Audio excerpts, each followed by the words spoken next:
একটা লঞ্চ আর এক মায়ের শেষ অপেক্ষা। এই লঞ্চটা ছাড়লেই আমি বাড়ি পৌঁছে যাব। মা অপেক্ষা করছে, আজ তাকে চমকে দেব। এত বড় লঞ্চ, কত মানুষ, সবাই নিজের গন্তব্যে যাচ্ছে। কেউ জানে না সামনে কি আছে। দ্রুত ওঠো, লঞ্চ ছাড়বে, দেরি করলে আর শুরু পাবো।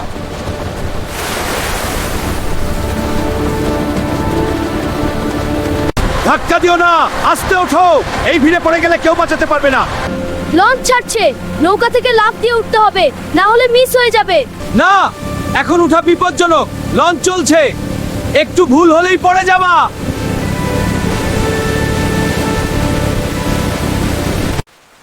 আমি লাফ দিচ্ছি, হাত বাড়াও, আমাকে ধরো, আমি পড়ে গেলে শেষ। আমাকে ধরো, আমি পড়ে গেলে শেষ। সে পড়ে গেল, পানিতে পড়ে গেছে, কেউ বাঁচাও।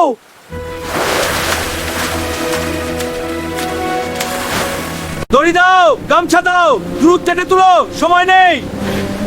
দড়ি দাও, গামছা দাও, দ্রুত টেনে তুলো, সময় নেই। দড়ি দাও, গামছা দাও, দ্রুত টেনে তুলো, সময় নেই। কোথায় গেল সে? একটু আগেও তো ছিল, এখন কোথায় হারিয়ে গেল?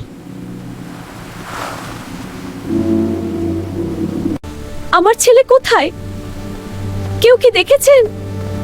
সে তো এই লঞ্চেই উঠছিল। আজ একটা মা তার ছেলেকে হারালো, শুধু এই তাড়াহুড়োর জন্য।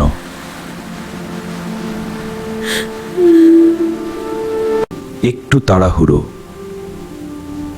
আর একটা জীবন শেষ। এটা কি আমাদের শেখার জন্য যথেষ্ট না? লঞ্চ ছাড়ার সময় কখনো উঠবেন না, নিজের জীবনকে ঝুঁকিতে ফেলবেন না, কারণ আপনার জন্য কেউ না কেউ অপেক্ষা করছে।